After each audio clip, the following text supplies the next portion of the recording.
आप सबको भी जय मसीह की। Praise the lord and shalom. तो मेरा बिलीव है आज की मीटिंग सुपर डुपर होगी।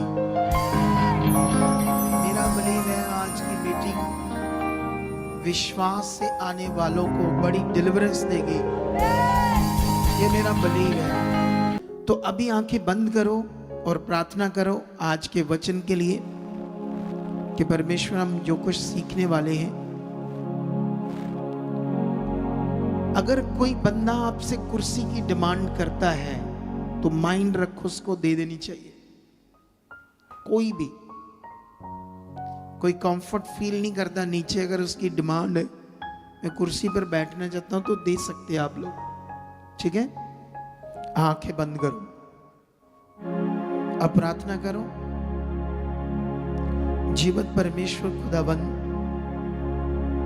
मैं आपके साथ जो प्रार्थना कर रहा हूं ये आपकी है, मैं अपनी नहीं कर रहा। तुमसे करवाऊंगा तो आप साथ साथ मेरे साथ करना। जीवत परमेश्वर पिता, हम आज तेरी पवित्र हजूरी में बैठे हैं। हम आए नहीं, तेरी दया से लाए गए हैं। आज हमारा मन खोल, जो कुछ हम वचन सुने उसे समझ पाए तेरी आत्मिक शक्ति से। वो वचन हमारे अंदर बैठे, हमारी मन की आंखें खोल ताकि तेरे पवित्र वचन को हम समझ पाए, ताकि हम अच्छे जीवन को पाए, क्योंकि तेरा जीवन, तेरा वचन ही जीने का आधार है। मैं विश्वास करता हूं, बोलो कि आज अंधकार की शक्तियां इस वचन को नहीं चुरा पाएंगी। मैं आज्ञाकारी बनूंगा, वचन को पूरा करूंगा, जो कुछ सुनूंगा उससे खरा और पूरा बनूंगा। ऐसा परमेश्वर यीशु मसीह के नाम से आप मेरे साथ कर चुके। ये बरकत आज यीशु के नाम से हो चुका है। आमीन। सबके लिए इसका ऊंचा बोले आमीन। तो आज हम अपना टॉपिक शुरू करेंगे। फिर से ये टॉपिक को चेक करो, भक्ति ही असल जीवन है। तो ये टॉपिक परमेश्वर ने मुझे दिया। मैं हमेशा आपको अलग अलग विषयों के ऊपर सिखाता रहता हूं, ताकि आप परमेश्वर के उत्तम ज्ञान को, उत्तम वचनों को, उत्तम बातों को पकड़ सको, जिससे आपको जीवन मिले। जब आप अब वचन सुन रहे हैं तो आपको सीरियस होना पड़ेगा, फोकस बनाना पड़ेगा। अगर आप बैठे हो नीचे पीछे कहीं भी, तो आप एलईडी को देख सकते हो, फोकस बना सकते हो। अगर मेरी आंखों के सामने हो तो आप मुझे देखते रहो ध्यान से, जो मैं सुनना। अगर आप इधर उधर देखोगे तो आपकी सोच कहीं और चले जाएगी, तो आप स्किप कर जाओगे इन जीवन की बातों को अब जो सुनने वाले हो। तो इसीलिए ये विषय बड़ा महान है। वॉलंटियर्स भी बीच में चले मत, आराम से बैठ जाएं। अगर बीच में ये जो सोल्जर वगैरह, इनका कोई काम नहीं है तो ये भी बैठ सकते हैं, ताकि ये भी वचन सुन सकते हैं, क्योंकि शांत है सब इस समय। और जो पीछे हैं वो अपना काम पर ध्यान दो, लास्ट वाले। और ज़्यादा इधर उधर कैमरे कुमरे वाले आगे से गुजरना नहीं। जिनको जिनको काम है वो अपना करते रहना, ताकि कोई भी बंदा डिस्टर्ब ना हो। कुछ टाइम, कुछ मिनटों तक सीन देते रहना बस अपनी। लेकिन सुनने में सबसे ज़्यादा इस समय ध्यान रखना है। अगर कोई इस समय लेट आता है, बाई चांस उसको टाइमिंग नहीं पता है या किसी कारण लेट हो गया, तो उसको आगे मत लाना, पीछे बढ़ा देना, क्योंकि आगे लाने में डिस्टर्बिंग होती है। जब वो निकलते हैं तो जो लोग वो देखना शुरू कर देते हैं, क्योंकि नहीं समझ होती लोगों को इतनी, कैसे बैठना है, क्या करना है। क्योंकि सब यहाँ जो लोग आते हैं वो चर्च कभी ना आए, सच्ची, वो तब आते उनके लिए सब रास्ते बंद हो जाते जब वो ऐसी पीड़ा हालात में होते हैं, जब दुनिया में कोई चारा नहीं होता है, कोई सोल्यूशन नहीं होता है, कोई विकल्प नहीं होता कि कैसे हमारा भला हो, कहाँ से हो। जो कुछ वो जानते हैं धार्मिकता के बारे में, पाठ पूजा के बारे में, तो जितना जानते उसको करते रहते। जब नहीं उससे भी कुछ होता, कुछ लोग पंडितों के पास जाते हैं, कुछ लोग तंत्रिक बाबों के पास जाते हैं, जादू टोना करने वालों के पास जाते हैं। लेकिन जब वो भी हल नहीं होता तो परेशान होते, कहाँ जाए कहाँ जाए। तो लोगों के लिए चर्च लास्ट स्टेशन है।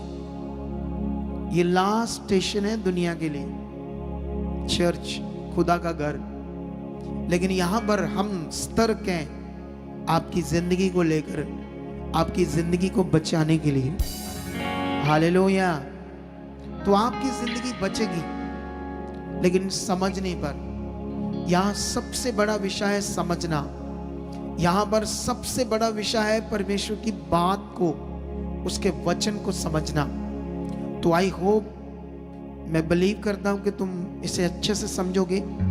तो मेरा टॉपिक है आज, भक्ति क्या है, या भक्ति ही असल जीवन है, और भक्ति क्या है। इससे पहले मैं एक और पॉइंट बताना चाहता हूं आपको, ठीक है।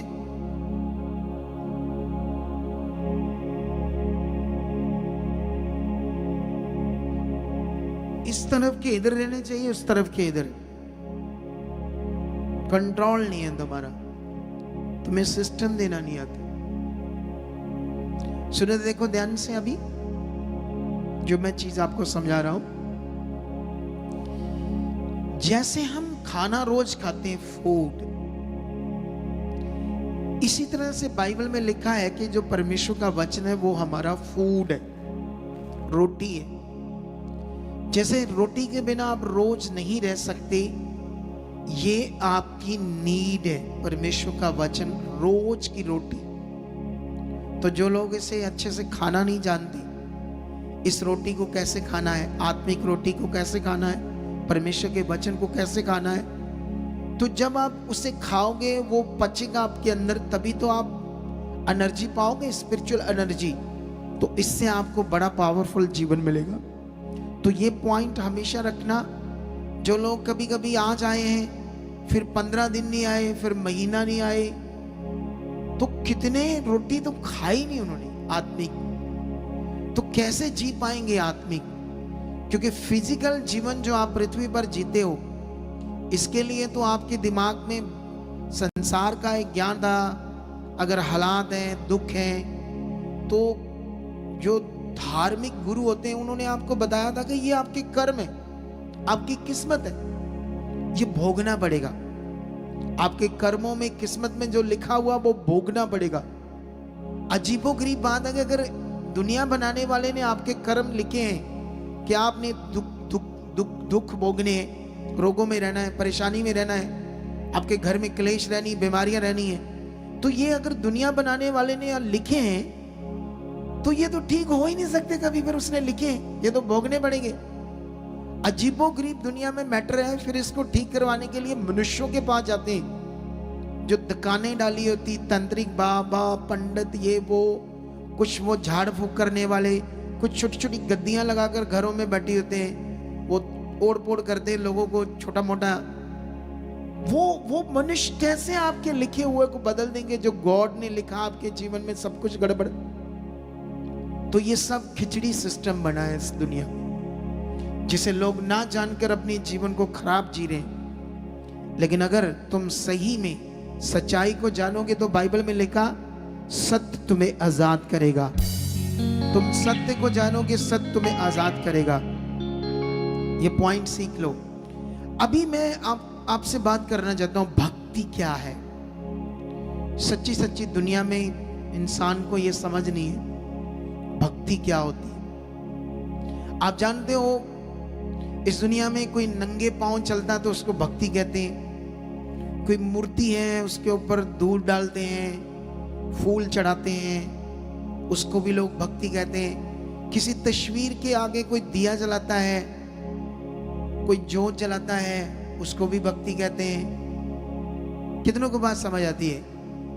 कुछ नाम शब्द मिलते हैं डेरों से, तो उन नाम शब्द को वो क्या करते हैं लोग, इंसान रोज रोज अपने मुंह में रेपिटेशन करते हैं। रेपिटेशन का मतलब होता है उसको बोलते हैं उसको नाम शब्द को वो भी बिना जाने कि ये नाम शब्द है क्या। दे दिया उन्होंने, सोचा इसमें कुछ होगा, तो वो उसको जपते रहते हैं। कितनों को बात समझ आती है? तो इस दुनिया में भक्ति लाखों प्रकार की है।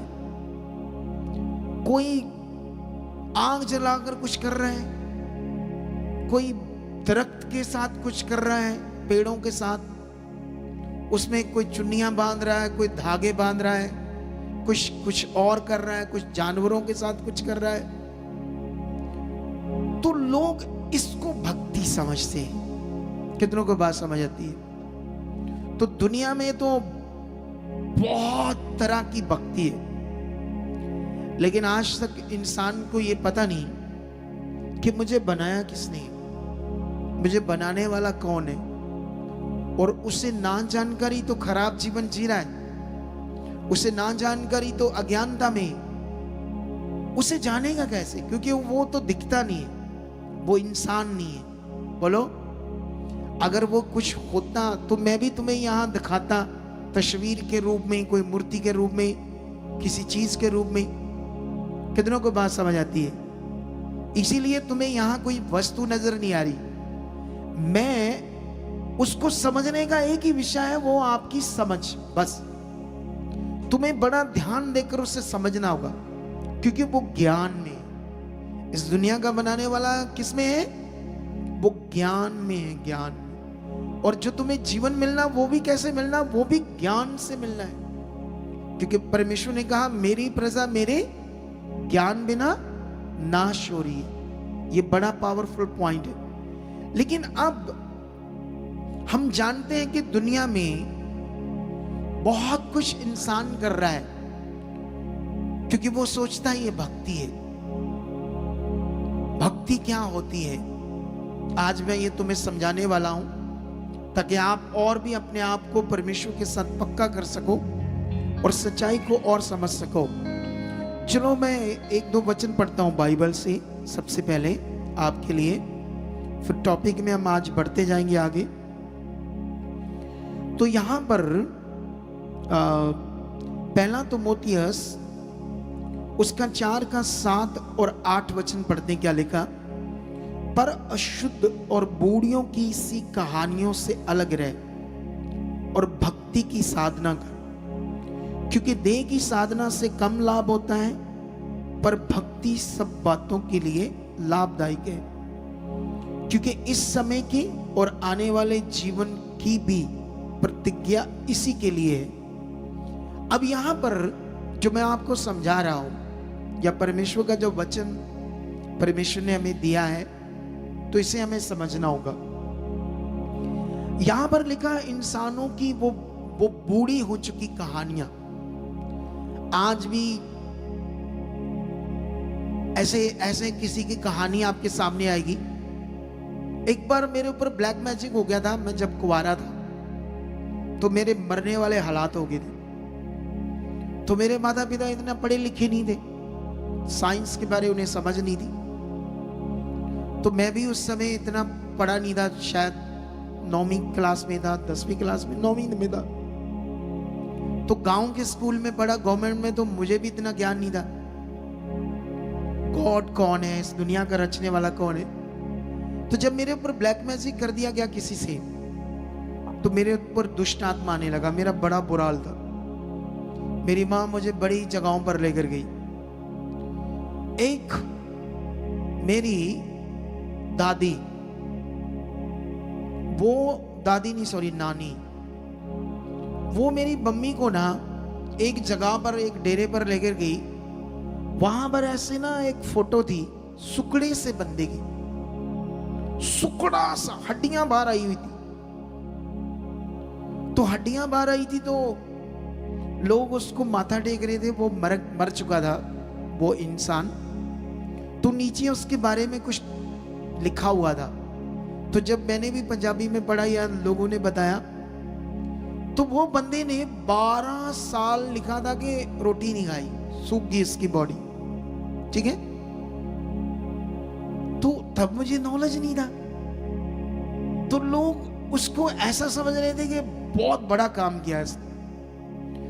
सोचकर देखो, जिसने शरीर बनाया उसने इसको जिंदा रखने के लिए रोटी का नियम बनाया। उसने तो नहीं कहा कि तुम रोटी ना खाओ। तो ये जो मनुष्यों की अपनी तरीके हैं, लोगों को गुमराह कर देते हैं और लोग उसको माथा टेक रहे थे इस सोच से कि ये भगवान का रूप है। ऐसे रीति रिवाज, ऐसी चीजों में लोग डूबे हुए हैं और लोगों को सही में समझ नहीं है कि जो दुनिया बनाने वाला है वो क्या चाहता है तुमसे, उसकी इच्छा क्या है। वहां कोई तालाब सा था, मुझे नहलाया धुलाया, वहां मैं ठीक ही नहीं हुआ। दुनिया का कोई कोना नहीं छोड़ा जब मेरे ऊपर ब्लैक मैजिक हुआ था। और यीशु से मैं नफरत करता था और चिंगाई तो मेरी यीशु से होनी थी और उसी से मैं नफरत करता था। कितनों के बात समझ आती है? स्कूल पढ़ते समय मुझे गोरों के बारे में मैंने पढ़ा, किस देश के साथ उन्होंने ये किया वो किया। तो जब मुझे पता चला कि गोरों का परमेश्वर है ये यीशु, तो मुझे गुस्सा आ गया, इनका परमेश्वर कितना बुरा होगा, ये कितने बुरे। तो इसलिए मैं नफरत करता था। लेकिन जब मैं चंगा हुआ, जब मेरे लिए रास्ता खुला यीशु में, जब मैंने स्टडी की, जब मैंने इसे समझा, तब मुझे समझ आया कि वो गोरों का तो था ही नहीं। बोलो, यीशु तो पैदा हुआ इज़राइल में, यहूदियों में, गोरों में नहीं। और वो एशिया देश में पैदा हुआ। जैसे ये एशिया देश है, India, Pakistan, China, Malaysia, Nepal, ये सब एशिया देश है। लेकिन ये ऐसे दिमाग में मेरे बैठ गया था। लेकिन ये तो दूसरी बातें हैं। लेकिन हम वापस आते हैं अपने टॉपिक पर। परमेश्वर ने कहा ये बूढ़ी सी कहानियां जो मनुष्यों ने बनाई हैं उनसे अलग रहे, क्योंकि उनसे कोई जीवन नहीं। भक्ति की साधना कर, मतलब जो परमेश्वर की भक्ति है उसकी साधना। साधना क्या होता है ये मैं समझाता हूं। हिंदी का शब्द है आगे जाकर, ठीक है? क्योंकि देह की साधना, जैसे वो 12 साल भूखा रहा, वो देह की साधना है, वो देह का प्रैक्टिकल है। तो मनुष्यों के बनाए हुए नियम, किसी ने पेड़ों के ऊपर चुन्नियां टांग दी, धागे टांग दिए, ये होगा तुम्हारे साथ। कई लोगों के ना वो मौके से हो जाते हैं, तो कहते हैं वहां नमक चढ़ा दो, झाड़ू चढ़ा दो, ठीक हो जाएंगे। सोचकर देखो क्या क्या अंधविश्वास है दुनिया में। इसे बोलते हैं मनुष्यों के रीति रिवाज। लेकिन यहां पर लिखा है देह की साधना से कम लाभ होता है, मतलब लाभ नहीं होता, उससे कुछ नहीं लाभ होता। लेकिन भक्ति, असल में जो भक्ति वो आपके लिए लाभ है, ठीक है? ये परमेश्वर का वचन कहता है। लेकिन अभी हम और आगे पढ़ते हैं, इसी का एक और पॉइंट पढ़ते हैं। शेका 5 और 6 वचन, 2 वचन पढ़ते हैं। यहां पर ऐसे लिखा है 5 में, और उन मनुष्यों से व्यर्थ रगड़े झगड़े उत्पन्न होते जिनकी बुद्धि बिगड़ गई और वह सत्य से वहीन हो गए, और जो समझते हैं कि भक्ति कमाई का द्वार है। सोच लो, इस दुनिया में लोगों ने भक्ति को कमाई का द्वार बना लिया है। समझ आ रही कि नहीं समझ आ रही? एक जगह पर मुझे लेकर गए थे, तो वहां पर उन्होंने कहा कि ये बाबा तुम्हारे साथ तब हाथ रखेगा जब आप इतने पैसे दोगे। लेकिन वो मनुष्यों के नियम है।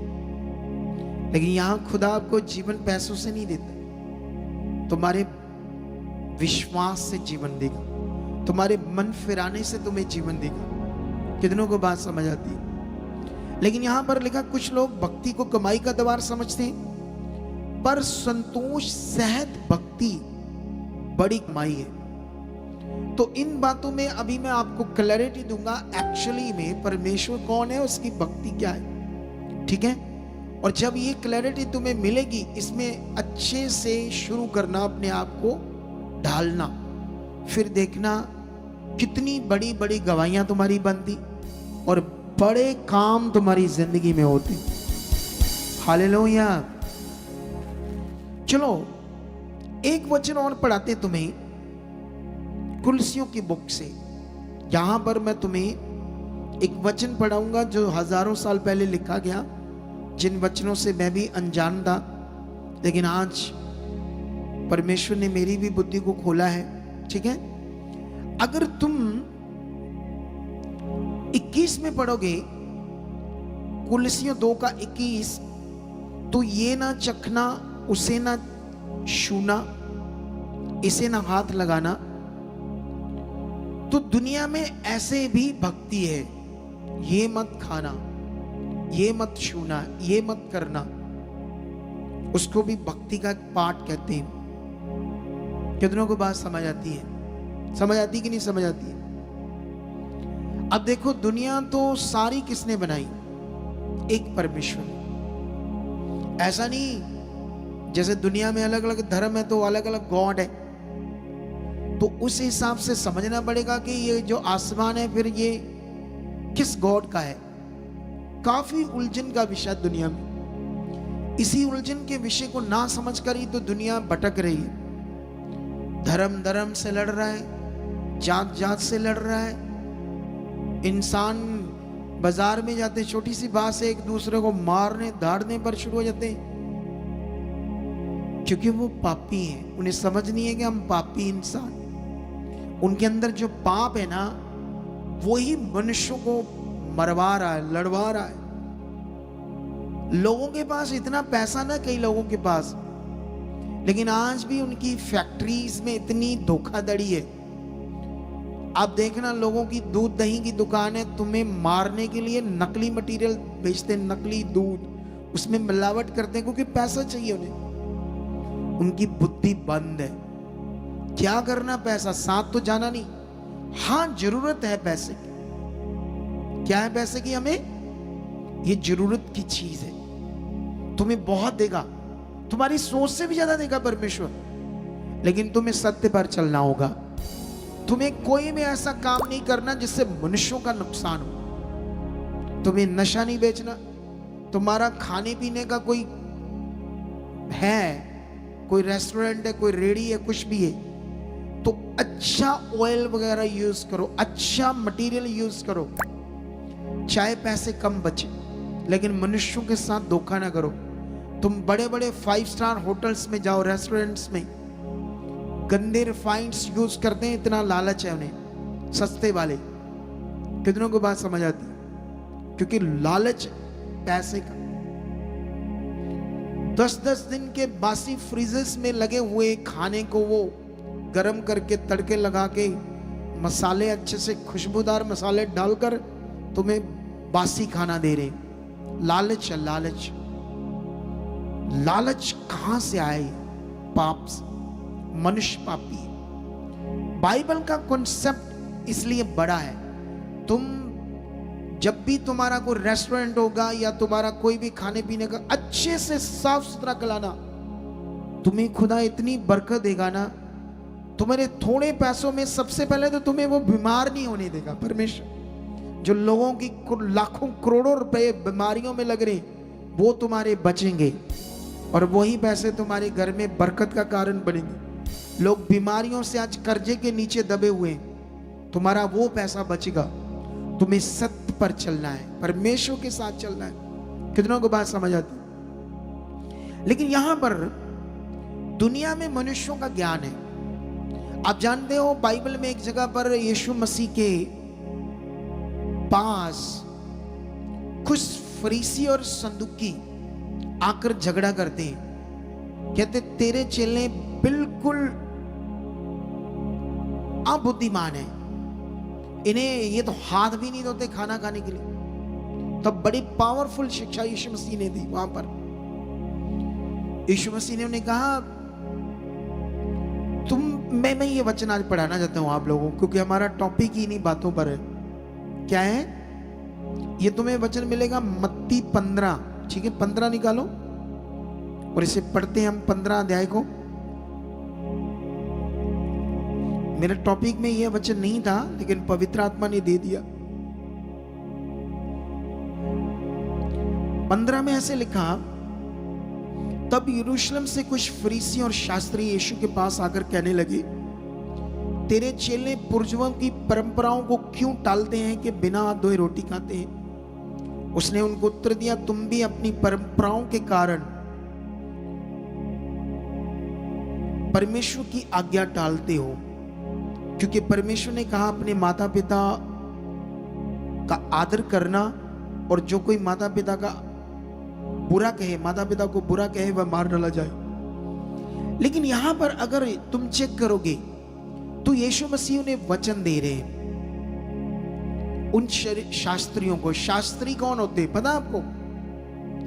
जो यो शास्त्रों का, ग्रंथों का ज्ञान रखते हैं, उन्हें शास्त्री बोलते।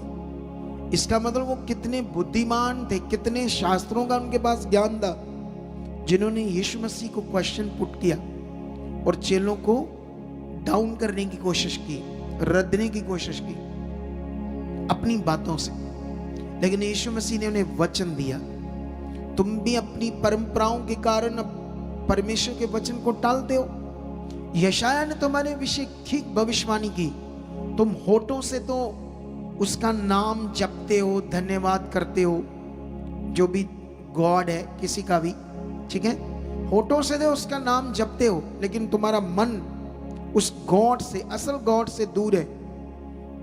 यशायाह ने यह भविष्यवाणी की थी। कितनों को बात समझ आती है? ऐसे लिखा, ये लोग होठों से मेरा आदर करते हैं पर उनका मन मुझसे दूर है। ये 8 पढ़ रहा हूं 15 का। और ये व्यर्थ मेरी उपासना करते हैं, क्योंकि मनुष्यों की विधियों को धर्म उपदेश करके सिखाते हैं। ये ज्ञान को अपने दिमाग में रखना।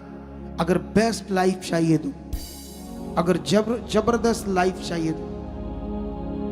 लेकिन यहां पर अगर तुम यहां नीचे पढ़ोगे तो यीशु मसीह ने 10 में कहा, तब उसने लोगों को अपने पास बुलाकर कहा, सुनो और समझो, जो मुंह में जाता है वह मनुष्य को अशुद्ध नहीं करता, पर जो मुंह से निकलता है वही मनुष्य को अशुद्ध करता है।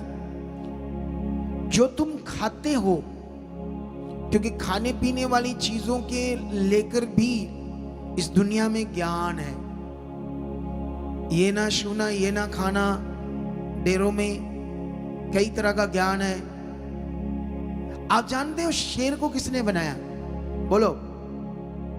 परमेश्वर ने। वेजिटेरियन है ना शेर। क्या खाता है वो? घास।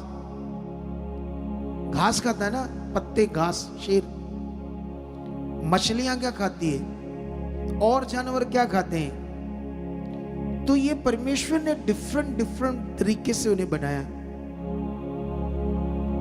अब परमेश्वर की ये मर्जी है ऐसा बनाना। इंसान की जो बुद्धि सोच है बड़ी अच्छी परमेश्वर ने दी है इंसान को, लेकिन वो उल्टा सोचते हैं। गॉड को ना समझ करके वो कौन है, क्या है, उसकी मर्जी क्या है, उल्टा पुल्टा उसके बारे में सोचते हैं। क्योंकि खुद को तो समझ नहीं। खुद के लिए तो तुम एक जो बाल है तुम्हारा सफेद हो गया, उसे अपनी शक्ति से, शब्दों से चिट सफेद बाल को काला कर सकते हो? इतना भी दम नहीं है इंसान के पास। अपने मतलब एक दिन, एक घंटा भी अपनी मौत आने से अपने आप को नहीं बचा सकता इंसान। तो उस दुनिया बनाने वाले को समझना पड़ेगा, तब जाकर आपको समझ आएगी वो कौन है। लेकिन यहां पर ये बड़ी अच्छी बात हुई। लेकिन कुलसियों में वापस आते हैं, क्यों? वहां पर ये लिखा है ऐसी बातें, क्योंकि ये बातें हमारे लिए बड़ी है, तुम्हारे को उलझन से निकालकर जबरदस्त जीवन देगी। बाइबल में लिखा, ये ना छूना, उसे ना चखना, इसे ना हाथ लगाना, ये मनुष्यों की विधियां हैं। ऐसे लिखा, क्योंकि ये मनुष्यों की आज्ञाओं और शिक्षाओं के अनुसार इन विधियों में अपनी इच्छा के अनुसार गढ़ी हुई भक्ति की रीति और आत्महीनता और शारीरिक योगाभ्यास के भाव से ज्ञान का नाम तो है, परंतु शारीरिक लालसाओं में रोकने में इनसे कुछ भी लाभ नहीं होता। मनुष्य जो भक्ति कर रहा है, उसको करने के बाद वो कभी भी अपने अंदर से बुरे विचारों को खत्म नहीं कर सकता।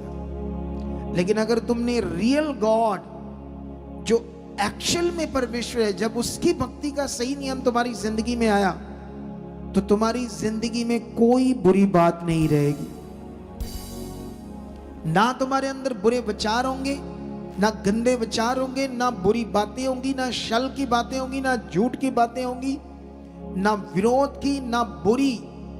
तुम उस गॉड की तरह बनते जाओगे, पवित्र पवित्र बनते जाओगे। जब तुम्हें यह नियम समझ आएगा तब तुम होंगे असली मनुष्य, तब तुम्हारा होगा असली जीवन जिसके लिए परमेश्वर ने तुम्हें पैदा किया है। अब इसके लिए जो चीजें मैंने तुम्हें समझाई, एक तरफ दुनिया के पास संसार की भक्ति जो शरीर से करते हैं और मटीरियलिस्ट चीजों से करते हैं, लेकिन परमेश्वर की भक्ति मटीरियलिस्ट चीजों से नहीं होती। एक्चुअल में परमेश्वर की भक्ति क्या है? एक रिश्ता है। हालेलुया। उस परमेश्वर के साथ रिश्ता जो निभाना है तुम्हें, ये है आपकी भक्ति, ये है रियल विषय आपके लिए। अब दुनिया में हम भी दुनिया से आए तो हम भी पता नहीं क्या कुछ करके आए। जिसने सूरज बनाया है पृथ्वी से 10 लाख गुना बड़ा, क्या इंसान उसको रोशनी दे सकता है? उस असल परमेश्वर को बोलो, उसे तुम्हारे ये रोशनी नहीं चाहिए, तुम्हारे दिए की, तुम्हारी ज्योत की। ये तो मनुष्यों ने बनाया सिस्टम, और मनुष्य इसी सिस्टम में डूबकर अपनी जिंदगी को नष्ट कर रहे हैं, उसे ना जानकर जिसने दुनिया रची है। अब तुम्हें समझना होगा, ये एक भक्ति, एक रिश्ता है खुदा के साथ, परमेश्वर के साथ। जैसे शारीरिक हमारे रिश्ते, माता पिता का रिश्ता, बच्चों का रिश्ता, बहन भाई का रिश्ता, पति पत्नी का रिश्ता, ऐसे ही परमेश्वर के साथ हमारा एक रिश्ता, इसको कहते हैं भक्ति। कितनों को बात समझ आती? और जिसमें हमें क्या करना है, वो क्या चाहता है उसकी इच्छा में चलना। आप जानते हो, मैं एक वीडियो देख रहा था, इस्लामिक वीडियो, तो उसमें कह रहे थे कि इस्लामिक वीडियो में जो पैगंबर साहब है वो बहुत ज्ञानवान था। उसने अल्लाह से वो बातें ली जो इंसान के लिए अच्छी थी। वो कह रहे थे औरत के लिए उसने बहुत अच्छा लॉ बना दिया पैगंबर साहब ने, कि जो औरत है वो अपनी मर्जी से जितने मर्जी पति कर सकती है, कुछ भी कर सकती है, और पति जो है वो कितनी भी पत्नियां कर सकती है। लेकिन वो कह रहे थे ईसाईयत में ऐसा नहीं है, फाउंडेशन है। कितनों को बात समझ आती है? लेकिन याद रखना, अभी तुम्हें समझना होगा इन बातों को। बाइबल में एक जगह पर लिखा, तुम्हारी स्वतंत्रता शारीरिक कामों का अवसर ना बने। आप जानते हो हमारे अंदर संतोष, धीरज पवित्रता ही से आता है, पवित्र जीवन से आता है। अगर हमारे अंदर पवित्र जीवन नहीं होगा तो हमारे अंदर भूख होगी शारीरिक चीजों की। जैसे एक औरत है तो उसकी शादी हुई है, लेकिन उसके अंदर और भूख होगी, और बंदों को देखकर, बंदों को भी और औरतों की भूख। कितनों को बात समझ आती? इसे बोलते हैं शारीरिक अभिलाषाएं, जो आपके जीवन को सड़ा देगी, जो आपके जीवन को खत्म कर देगी, आपके असल रिश्ते को, पति पत्नी को खत्म कर देगी। कितनों को बात समझ आती? और उसको पाप का जीवन कहते हैं। ऐसे मनुष्य जो ज्ञान देते हैं, ये जो ज्ञान देते हैं दुनिया में, ये परमेश्वर का नहीं, इंसान का ज्ञान है। समझ आया? नहीं समझ आया तुम्हें? लेकिन यहां तुम्हें पकड़ना होगा। अब जब तुम्हारे अंदर पवित्रता ही होगी तो तुम्हारे रिश्ते स्ट्रांग होंगे। क्या होंगे? जब तुम्हें सही में परमेश्वर की भक्ति करना समझ आ जाएगा, और इसमें परमेश्वर तुम्हारी खुद मदद करेगा। क्योंकि बाइबल में लिखा, धार्मिक जीवन ये नहीं कि तुम्हारे कुछ अच्छे कर्मों के कारण तुम्हारा धार्मिक जीवन है। बाइबल में कहा धार्मिक जीवन ये है कि उसने तुम्हें धार्मिक जीवन दिया है जीने के लिए। हालेलुया। धार्मिक जीवन हमारी ओर से नहीं है, धार्मिक जीवन परमेश्वर की ओर से, क्योंकि परमेश्वर ने हमें धार्मिक जीवन दिया है। कैसे? यीशु मसीह ने अपने बलिदान के द्वारा। यीशु मसीह ने तुम्हें अपने बलिदान के द्वारा धार्मिक जीवन दिया है, और धार्मिक जीवन देने का मतलब उसने तुम्हें, परमेश्वर ने अपना पवित्र आत्मा दिया है। ये जो पवित्र आत्मा है, यही धार्मिक जीवन उसने दिया है जीने के लिए। इसीलिए बाइबल में लिखा, जितने पवित्र आत्मा के चलाए चलते हैं वही परमेश्वर के बेटे बेटियां हैं, क्योंकि अब तुम्हारा रिश्ता है बेटे बेटियों का परमेश्वर के साथ। अब जो परमेश्वर ने तुम्हें धार्मिक जीवन दिया है वो उसका पवित्र आत्मा है। उस आत्मा के द्वारा जो जीवन है, जो हम आत्मा के द्वारा जीवन जिएंगे, वो धार्मिक जीवन होगा, वो हम परमेश्वर की इच्छा में चलेंगे। आप जानते हो, अगर आपने किसी ने 1 लाख रुपया मिलना हो कहीं से, तो वो बंदा कहे कि मुझे फौरन जाना है, मेरी फ्लाइट है, जल्दी आना 4 बजे, मुझे सुबह मिलना वहां। मेरे हिसाब से तुम 3 बजे खड़े हो जाओगे। क्यों? क्योंकि शारीरिक अभिलाषा, शरीर चीज समझ है आपको, शारीरिक चीज आपको समझ है। 1 लाख रुपया मामूली सी रकम है, 1 लाख, फिर भी उसके लिए तुम 3 बजे चले जाओगे। लेकिन ये खुदा के पास आना, पवित्र संगति को लेना, खरबों रुपए भी इसके सामने मिट्टी है, मिट्टी, धूल है, लेकिन इसकी तुम्हें वैल्यू नहीं है, क्योंकि मन की आंखें नहीं खुली। मन की आंखें ना खुलने के कारण तुम्हें समझ नहीं आ रहा ये प्रीशियस टाइम, ये वचन, ये ज्ञान, ये आराधना, ये रिश्ता। क्योंकि यहां जो लोग आते हैं, सबसे पहले जब उन्हें गुड न्यूज मिलती है तो उनके हालात को दूर करने की सिर्फ मिलती है, और जो पक्का दूर होगा आपका, डोंट वरी, बोलो, क्योंकि वो सर्वशक्तिमान है, वो आपका हालात 100% दूर करेगा। लेकिन तुम्हें ये समझना होगा विषय को, ठीक है? लेकिन अभी मैं तुम्हें कंप्लीट में ये चीजें आज समझाना चाहता हूं, लेकिन मैं कोशिश करता हूं इसको तुम्हें, ताकि तुम्हारी दिमाग में ये बात डाल दूं कि एक्चुअली में ये जो रिश्ता है परमेश्वर के साथ, ये भक्ति है। तो ये अभी टॉपिक चलेगा, 1, 2, 3 हफ्ते मैं चलूंगा इस पर, क्योंकि ये चलते चलते 2, 3, 4 हफ्ते हम चलेंगे तो तुम्हारे अंदर वो बात सेट होगी। जैसे मैंने पिछले दिनों में तुम्हें आज्ञाकारी के ऊपर वर्ड दिया था 3-4 हफ्ते, तो लोगों ने बहुत उसे पकड़ा, और बड़े सारे लोगों ने अपने आप को डालने की कोशिश भी की। कितनों को बात समझ आती है? लेकिन यहां पर अभी एक वचन पढ़ते हैं रोमियो का, तो रोमियो में जाते हैं परमेश्वर के वचन में। तो रोमियो 6 का 17 और 18 वचन में लिखा है, परंतु परमेश्वर का धन्यवाद हो कि तुम जो पाप के दास थे, पहले हमारी जिंदगी पाप की गुलाम थी, अब उससे, उस उपदेश के मानने वाले हो गए हो। अब जो तुम परमेश्वर का वचन सुन रहे हो और जीवन की बातें सुन रहे हो, उस उपदेश को मानने वाले बन गए हो। ये रोमियो के लोग बन गए थे, इसलिए ऐसी पत्री लिखी उनके लिए, जिसके सांचे में ढाले गए थे। यीशु मसीह पृथ्वी पर तुम्हें एक ऐसे सांचे में डालने आया। सांचा मतलब जैसे ईंट का सांचा होता तो उसमें मिट्टी डालो, कैसी मिट्टी, तो मिट्टी है बाहर, लेकिन वो ईंट का शेप लेती है। दुनिया में ढलाई होती ना, ढलाई फैक्ट्री, वहां पर अलग अलग वो बनते हैं पार्ट्स, तो अलग अलग सांचे होते हैं, तो उसमें लोहे को पिघलाकर जब डालते हैं तो जैसा सांचा होता है वैसा लोहा बनकर पार्ट निकलता है। तो यीशु मसीह हमें एक ऐसे सांचे में डालने आए, जानते कौन से सांचे में? जिसे मैं भक्ति की बात कर रहा हूं, लेकिन इसको परमेश्वर का वचन धार्मिक जीवन बोलते हैं इसको। तो परमेश्वर हमें एक ऐसे सांचे में डालने आए कि हम पाप से छूट कर परमेश्वर के साथ एक धार्मिक जीवन जीने वाले सांचे में ढलकर वो तैयार होकर बाहर आ जाए। हालेलुया।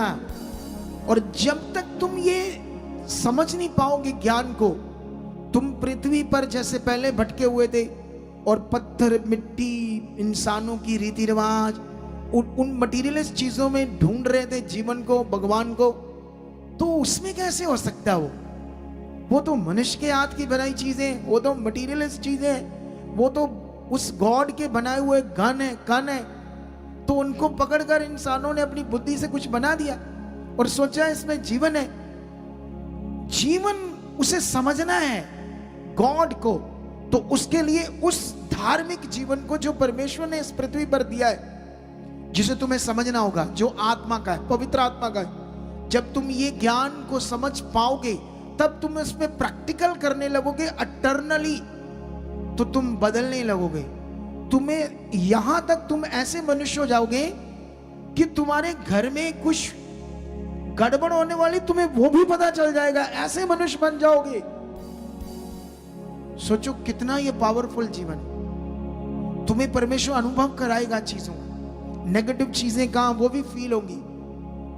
ये है स्पिरिचुअल लाइफ, ये है धार्मिक जीवन। इसे तुम्हें समझना होगा। कितनों को बात समझ आती है? लेकिन यहां पर लिखा जिसके सांचे में डाले गए थे, 18 में लिखा और पाप से छुड़ाए जाकर धार्मिकता के दास हो गए हो। रोमियो के लोगों ने ऐसा करना शुरू किया और वो अब पाप से छूटकर धार्मिकता, परमेश्वर की धार्मिकता के क्या हुए? अनुयायी हुए, उसके दास हुए। दास का मतलब होता है अपनी मर्जी ना पूरी करना। दास का मतलब होता है परमेश्वर की मर्जी पूरी करना, जैसे मैं खुदा का दास हूं। तो अब यहां पर और भी थोड़ा सा पढ़ते हैं, इसका बड़ा इंपॉर्टेंट वचन है ये आपके लिए, 9:30 रोमियो। अतः हम क्या कहें, ये कि अन्य जातियों ने जो धार्मिकता की खोज नहीं करते थे, धार्मिकता प्राप्त की, अर्थात उस धार्मिकता को जो विश्वास से है। परंतु इजरायली जो धर्म की व्यवस्था की खोज करते थे, उस व्यवस्था तक नहीं पहुंचे। किस लिए? इसलिए कि वह विश्वास से नहीं परंतु मानव कर्मों से उसकी खोज करते थे। उन्होंने उस ठोकर के पत्थर पर ठोकर खाई, क्योंकि जैसा लिखा है, देखो मैं सिय्योन में एक ठेस लगने का पत्थर और ठोकर खाने की चट्टान रखता हूं, और जो उस पर विश्वास करेंगे वह लज्जित ना होंगे। ये गहरे वचन है, मैं कोशिश करता तुम्हें समझाने की।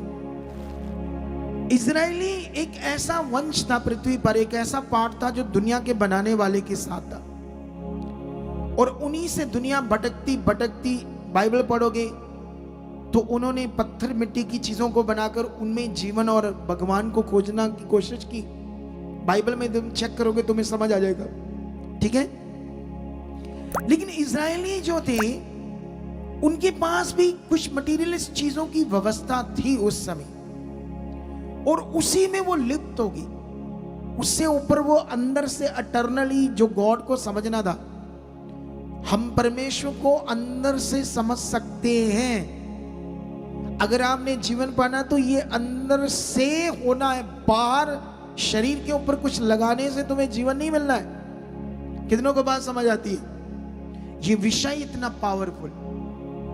लेकिन यहां पर वो लोग उस धार्मिकता तक नहीं पहुंच पाए, क्योंकि वो मटीरियलिस्ट चीजों से, कर्मों से, मटीरियलिस्ट चीजों के कर्मों से, जो वेदी थी उस पर बलिदान चढ़ाने थे, ये करना था, बड़ा कुछ था, वो उसमें लिप्त हो गए। इसलिए वो उस धार्मिकता पर जो यीशु मसीह के द्वारा पृथ्वी पर परमेश्वर ने दी, उस तक नहीं पहुंचे। 10 में लिखा, हे भाइयों, मेरे मन की अभिलाषा और उनके लिए परमेश्वर से मेरी प्रार्थना है कि वह उद्धार पाए। किनके लिए? इजरायलियों के लिए बात हो रही है, क्योंकि मैं उनकी गवाही देता हूं, उनको परमेश्वर के लिए धुन तो रहती है परंतु बुद्धिमानी के साथ नहीं, क्योंकि वह परमेश्वर की धार्मिकता से अनजान होकर अपनी ही धार्मिकता स्थापित करने का जतन करके परमेश्वर की धार्मिकता के अधीन ना हुए।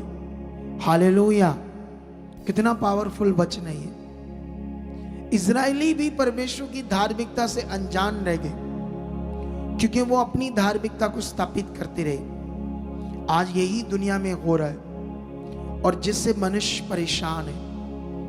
आप जानते हो ये टेक्नोलॉजी का युग है, टेक्नोलॉजी बढ़ रही है, अभी और बढ़ेगी। मैंने पिछले दिनों में भी तुम्हें समझाया था क्या क्या टेक्नोलॉजी में होने वाला है। और जिससे मैं लोगों में देख रहा हूं तनाव बढ़ रहा है, रिश्ते गड़बड़ हो रहे, डिप्रेशंस बढ़ रही, और आने वाले दिनों में देखना डिप्रेशन और बढ़ जाएगा, लोगों चिंता और बढ़ जाएगी, जीवन जीने का आनंद खुशी खत्म हो जाएगी, लोग एक रोबोट की तरह जिंदगी को जीने लगेंगे। लेकिन जो खुदा के साथ होंगे वो ऊंचे किए जाएंगे, जो परमेश्वर के साथ होंगे उनके घर जबरदस्त ब्लेस होंगे। इसीलिए तुम्हें परमेश्वर की धार्मिकता को समझना है, तुम्हें इस धार्मिकता को समझकर चलना होगा कि मेरी जो भक्ति है वो मेरा परमेश्वर के साथ रिश्ता है जो मुझे निभाना है, और जिसमें उसकी इच्छा में चलना है। जिसने हमें बनाया है, जिसको पता था हमें सूरज चाहिए, जिसको पता था हमें पानी चाहिए, पहाड़ चाहिए, पौधे चाहिए, अलग अलग फ्रूट चाहिए, अलग अलग वेजिटेबल चाहिए। अगर एक ही सब्जी होती सिर्फ बैंगन, तो तुम्हारा क्या होता? बोलो। पिछले दिनों में मैं डाइट कर रहा था, मैंने बहुत दिन किनोआ खाया, खाते खाते मैं अक गया। मैंने सोचा अब कुछ और चाहिए। कितनों को बात समझ आती है? अगर एक ही चीज होती, सिर्फ बैंगन की सब्जी, तुम्हारा क्या होता? अगर एक ही फ्रूट होता, वो क्या? सीताफल नहीं, सीताफल नहीं, अनानास, जिसको खाते हैं तो कभी कभी उसमें वो कंडे लग जाते हैं, अच्छे से छीला ना हो तो। एक ही फल होता। या वो गांव में, अब पता नहीं क्या नाम हिंदी में लेते हैं, मेरे पंजाब में पंजाबी बंदा हूं, तो वो तो झाड़ियों में उगता था वो फ्रूट, लेकिन आज तो बड़ा महंगा, उसकी वैल्यू बड़ी है, लेकिन लोगों को पता नहीं उसके बारे। हमारे इधर उन्होंने ठठोरा बोल दे, ठठोरा हिंदी में क्या बोलते हैं? वो कंडों वाले दरख्त, कंडे कंडे कंडे, ऐसे ऐसे गोल गोल उसके पत्ते, बड़े बड़े कंडे वाले पत्ते होते थे, मोटे मोटे, उस पर लगते थे ऐसे, उसके ऊपर भी कंडे होते थे उस फ्रूट पर। ये है गॉड, ये है परमेश्वर शक्तिशाली। उसको पता था हमें क्या चाहिए। आज वो जो हमें कह रहा है वो जीवन है, लेकिन हमारे अंदर हमारी अभिलाषाएं हैं। और इसके लिए मैं तुम्हें एक वचन पढ़ाता हूं। यहां गड़बड़ क्या है? जब तुम्हारा फिजिकल जीवन होगा तो तुम कभी सुख नहीं पाओगे, तुम कभी शांति से जिंदगी जी नहीं पाओगे जब तुम शारीरिक जीवन जियोगे। अगर तुम आत्मिक जीवन से ही तुम्हें वो चीज मिलेगी जो तुम्हें चाहिए। लेकिन यहां पर मैं तुम्हें समझाता हूं एक वचन पढ़ाकर, ठीक है? गलातियों की पुस्तक 5 में जाओ, उसका 16 से पढ़ते क्या लिखा? पर मैं कहता हूं आत्मा के अनुसार चलो तो तुम शरीर की लालसा किसी रीति से पूरी ना करोगे, क्योंकि शरीर आत्मा के विरोध में और आत्मा शरीर के विरोध में लालसा करता है, और ये एक दूसरे के विरोधी हैं, इसलिए कि जो तुम करना चाहते हो वह करने ना पाओ। और यदि तुम आत्मा के चलाए चलते हो तो व्यवस्था के अधीन न रहे। शरीर के काम तो प्रगट है, अर्थात व्यभिचार, गंदे काम, लुचपन, मूर्ति पूजा, टोना मतलब जादू टोना, बैर, झगड़ा, ईर्ष्या, क्रोध, विरोध, फूट, विधर्म, डाह, नशे, मतवालापन, लीला कीड़ा, इसके जैसे और भी काम। ये शरीर के काम है, ये आपके अंदर है, ये परमेश्वर की धार्मिकता से खत्म होंगे। गुस्सा, क्रोध, ईर्ष्या, चोरी, झूठ, लड़ना, झगड़ना, गंदा देखना, बुरा देखना किसी को भी, ये शरीर है, शरीर। इससे इसी जीवन में लोग जीते हैं और मटीरियल चीजों की पूजा करते रहते हैं। गॉड को ना जान करके वो कौन है, वो सर्वशक्तिमान कौन है जिसने दुनिया रची है। लेकिन यहां पर लिखा शरीर के काम तो और भी है, ऐसे ऐसे। इनके विषय में तुमसे पहले ही कह देता हूं, जैसा पहले कह भी चुका हूं कि ऐसे काम करने वाले परमेश्वर के राज्य के वारिस ना होंगे। 22 में लिखा, पर आत्मा का फल प्रेम, आनंद, शांति, धीरज, कृपा, भलाई, विश्वास, नम्रता, संयम। हालेलुया, ये आत्मा के फल है। आपके जीवन में इतना प्यार आ जाएगा, इतनी शांति आ जाएगी, इतना आनंद आ जाएगा, आप सोचोगे भी नहीं कभी, अब इसकी सोच से भी परे होगा। लेकिन तुम्हें आज से पवित्र आत्मा के द्वारा जो जीवन है उसे ही बोलते हैं धार्मिक जीवन, क्योंकि वो ही परमेश्वर की इच्छा में चलता है, उसी को कहते हैं भक्ति। असल में ये है भक्ति। भक्ति को बारी चीज को रखकर तुम सोचो ये मैंने चढ़ा दिया कुछ तो ये मेरी भक्ति है, ये कुछ नहीं है, ये रीतियां हैं। क्या है ये सब? मनुष्यों की बनाई हुई रीतियां। इसको कर कर तुम अब परमेश्वर के पास आए हो, और जब आए हो तो फिर आज का वचन 2-3 बार रिपीट करना और इसे प्रैक्टिकल करना। अब तुम्हारी भक्ति जो है वो प्रैक्टिकली कैसे अंदर से होगी, ऐसे धन्यवाद प्रभु, धन्यवाद तेरा आत्मा मुझ में, मैं बदल रहा हूं, मैं बदल चुका हूं, मैं जो तुम चाहते हो मैं कर चुका हूं, मैं समय से पहले आकर बैठ रहा हूं, मैं हर आज्ञा हर वचन को पूरा करने वाला। तुम जो मुंह से परमेश्वर के सामने उस पवित्र नाम से बोलोगे वो आपकी जिंदगी में शुरू हो जाएगा, थोड़ा थोड़ा करके पूरा होना, फिर एक दिन जबरदस्त पूरा होना हो जाएगा। और जब इसमें लाभ है, यीशु मसीह ने कहा जो कोई प्यासा है मेरे पास आए, मैं उसे जीवन का जल दूंगा, और उसके अंदर जीवन के जल की नदियां बह निकलेंगी। यीशु मसीह ने यह वचन पवित्र आत्मा के विषय में कहा था, जो कोई प्यासा है मेरे पास आए और मैं उसे जीवन का जल दूंगा, और फिर उसके अंदर जीवन के जल की नदियां बह निकलेंगी। मतलब परमेश्वर की धार्मिक जीवन की नदियां जो पवित्र आत्मा के द्वारा है। पवित्र आत्मा का नाम भी नहीं मैंने सुना था दुनिया में, मैं इतनी जगहों पर गया था। कितनों को बात समझ आती है? अब वो पवित्र आत्मा यीशु मसीह को प्रभु ग्रहण करने से तुम्हें दान में मिलेगा धार्मिक जीवन जीने के लिए, और यही तुम्हारे लिए बड़ा लाभ है। और कभी कभी हम जो आज्ञाएं सुनते हैं उसे क्यों नहीं मानते? क्योंकि हम शारीरिक हैं, और जो शारीरिक है, तुम पृथ्वी पर परेशान क्यों हो, दुखी क्यों हो? तुम्हें ये जीवन परमेश्वर ने दुख देने के लिए थोड़ी दिया है।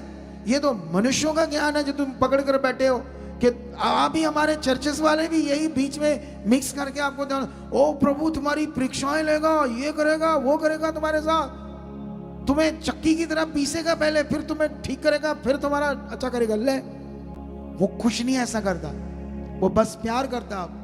वो जो बता रहा वो करो, उसमें बढ़ जाओ, जबरदस्त सब कुछ होगा।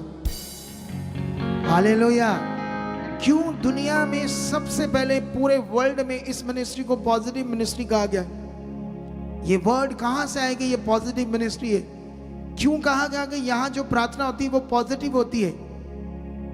क्यों इसको पवित्र आत्मा का प्रबंध चर्च कहा गया है? इसीलिए क्योंकि ये सब कुछ परमेश्वर ने प्रकट किया मेरी बुद्धि में। मैं क्या था? 10 क्लास पढ़ा हुआ बंदा, 10 क्लास, वो भी गवर्नमेंट स्कूल में। ये बुद्धि किसने खोली मेरी? कितनों को बात समझ आती है? परमेश्वर ने खोली। अगर तुम आज ये टॉपिक पकड़कर चले कि मुझे सचमुच भक्ति करनी है, भक्ति मतलब असल में उसके साथ रिश्ता, असल में उसकी इच्छा में चलना है, ये है भक्ति। अगर तुम जो सुन रहे हो आज्ञा उसके तुम्हारी जिंदगी में पूरी नहीं हो रही, तो भक्ति कहाँ है? वहां रिश्ता कहाँ है? फिर जीवन कहाँ होगा? आप बाइबल में पढ़ो एलिया के बारे में, एलिजा या एलिया, बाइबल में लिखा वो रुआर मनुष्य था। रुआर मनुष्य मतलब उसकी गालों पर भी बाल थे, गालों पर, माथे पर भी।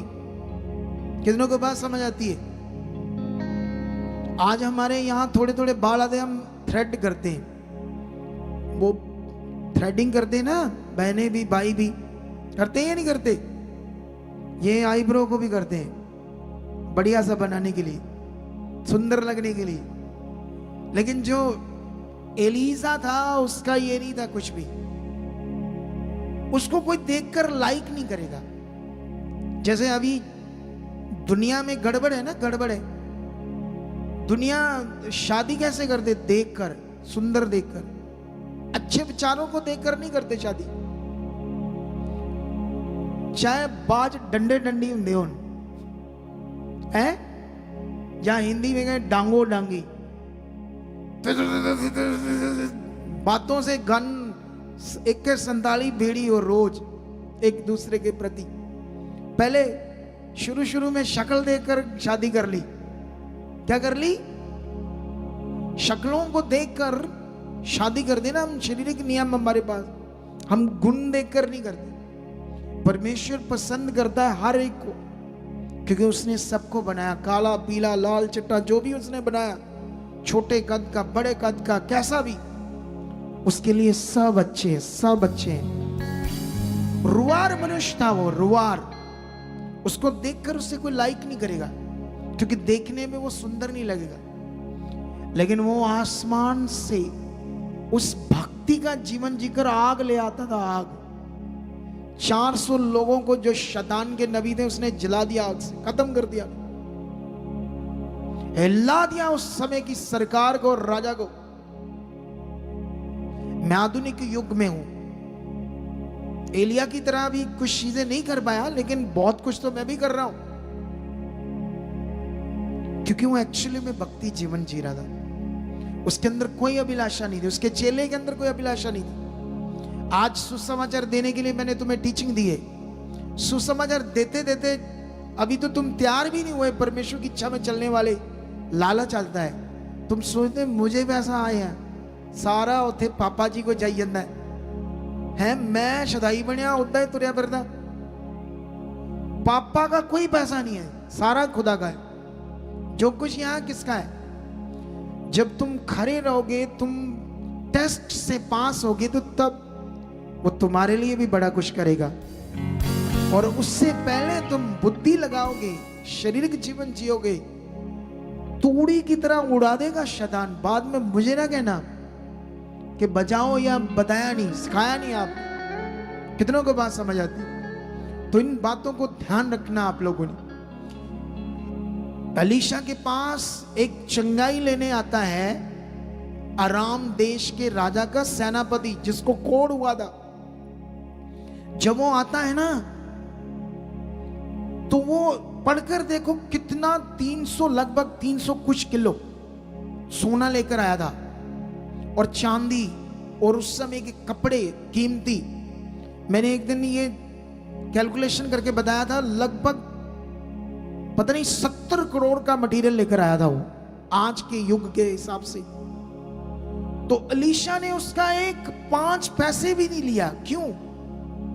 क्योंकि उसके अंदर वो भक्ति का जीवन था, वो रिश्ता था। वो कितनों को बात समझ आती है? ये थी पावर भक्ति की। जब ये जीवन आपकी जिंदगी में होगा ना, तो चीजें आपके पीछे आएंगी यीशु मसीह के नाम से। समझ आया नहीं समझ आया? और वो आएंगी, परमेश्वर का ये वायदा है। लेकिन इस वचन को आज पकड़कर रहो। इसे 2 बार घर जाकर यूट्यूब से सुनना, इसे पक्का करना। और मैं आने वाले थर्सडे में, आने वाले संडे में इस टॉपिक पर और बड़ी डीपली शिक्षा दूंगा, भक्ति के ऊपर ही, और डीपली, जब तक तुम्हें इसे पकड़ना पाओ अच्छे से। समझ आया नहीं समझ आया? तो अभी मेरी एक अनाउंसमेंट है। मैं इस ट्यूसडे को जलालाबाद में हूं, और इस वेडनेसडे को मानसा ब्रांच में, उन दोनों ब्रांचों में हूं। और उसके बाद नेक्स्ट वीक में मैं, कौन सी तारीख पड़ती है, एक सेकंड चेक करने दो मुझे कैलेंडर को। तो अभी 17 और 18 को मैं हूं। 17 को मैं ट्यूसडे जलालाबाद ब्रांच में हूं, वेडनेसडे में मैं 18 को मानसा ब्रांच में हूं, और 24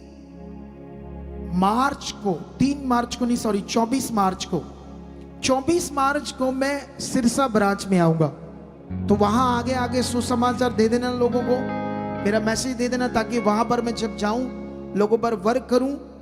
और वहां पर जो लोग हैं हमारी ब्रांचेस में बढ़ रहे हैं, ब्रांचेस खुल रही है। अभी चंडीगढ़ बहुत बड़ी ब्रांच खुलने वाली हमारी, खुली है पहले ही, वहां खुली हुई है ऑलरेडी, लेकिन अब बहुत बड़ी ब्रांच खोलने जा रहे हैं। तो ये सब रास्ते कौन खोल रहा है?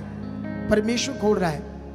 तो अभी इन बातों के बाद आपने अपना ध्यान रखना है। जो चीजें मैं तुम्हें समझा रहा हूं, इन बातों को पकड़ कर रखना है, ठीक है? अभी हम सीड बोना है, लेकिन सीड बोने से पहले एक और अनाउंसमेंट है। इसी मार्च मंथ में हम बपतिस्मे देंगे और सुसमाचार के पैम्फलेट लेकर जाना, यह भी भक्ति का एक पार्ट है, क्योंकि किसकी इच्छा पूरी करनी है। बाइबल में लिखा, परमेश्वर ने कहा सारे मनुष्य बचाए जाएं और सत्य तक पहुंचे। कौन चाहता है ये? सब मनुष्य बचाए जाएं, किसकी इच्छा है? तो उसकी इच्छा पूरी करना भक्ति है। ये है, कोई पत्थर मिट्टी की चीज को पकड़कर उस पर कुछ लगाना बाना, ये तो रीतियां हैं, रीतियां, इससे कोई जीवन नहीं है और ना ही किसी के पास आज तक आया है। और 12 को फिरोजपुर में बड़ी रिवाइवल मीटिंग है। इन चीजों को समझाना, पकड़ के रखना, और अटेंडेंस कार्ड आपने बनाने हैं जल्दी। ये भी आत्मा का एक वचन है, जितनी जल्दी हो सकते पूरे परिवार की अटेंडेंस कार्ड। इसको हल्का नहीं लेना है। मेरे मुंह से आने वाली किसी बात को आपने हल्का नहीं लेना है, उसे विश्वास से लेना है। तो आइए, इससे पहले कि मैं आपके लिए प्रार्थना करूं, मेरे पास 2-3 गवाहियां और भी है, उसको भी सुनते बड़ी गवाहियों को। लेकिन अभी जो ऑनलाइन है, अपने घरों में पूरे भारत से जो परमेश्वर के काम के लिए अपना सीड बोना चाहते हैं, तो ये हमारी सोसाइटी के अकाउंट्स नंबर है, चर्च के, HDFC बैंक सचदा रिश्ता सोसाइटी नेम, तो ये कोटक महिंद्रा बैंक, इन दोनों बैंक्स को आप स्क्रीनशॉट ले लो और साथ में इन दोनों बैंकों के QR कोड को भी स्क्रीनशॉट ले लो। और आप लोग पूरे भारत से डाल सकते हो, इसमें फॉरेन से नहीं। अगर फॉरेन से आप अपने परमेश्वर की महिमा के लिए, उसके कामों के लिए डालना चाहते हैं अपने सीड को, तो ये एक व्हाट्सएप नंबर है, जब आप मैसेज छोड़ोगे मेरी निगरानी में वो आपको रिप्लाई मिलेगा। इस नंबर से ना तो आपसे मेरी बात होगी ना प्रार्थना होगी, माइंड मत करना। ये फॉरेन के लोगों के लिए 2 हेल्पलाइन नंबर है और बाकी सारे नंबर भारतीय लोगों के लिए। आइए प्रार्थना करते हैं। मेरा भी बीज लेकर जाना। परमेश्वर पिता, निश्चय खुदाबंद, जितने तेरे लोग ऑनलाइन और जितने लोग यहां पर है परमेश्वर, निश्चय खुदा आज उनकी जिंदगी में बड़े काम कर चुके हो। जब मैं प्रार्थना करूंगा ये लोग छुए जाएं, ये लोग आज बरकत पाए, बीमार बीमारियों से चंगे होकर जाए, और जो बीज अपना लेकर आए तेरे कामों के लिए, और परमेश्वर इस बीज को आप छू चुके हो कुरनेलियस की तरह, इनका बीज याद किया जाए स्वर्ग में, और जब ये डाले इनका बीज छुआ जाए और 100 गुना इसका फल काटे। और खुदाबंद इनके घरों पर, कारोबार पर मैं बरकत को मांगता हूं, ये बरकत ठहर चुकी है यीशु मसीह के नाम से, आमीन।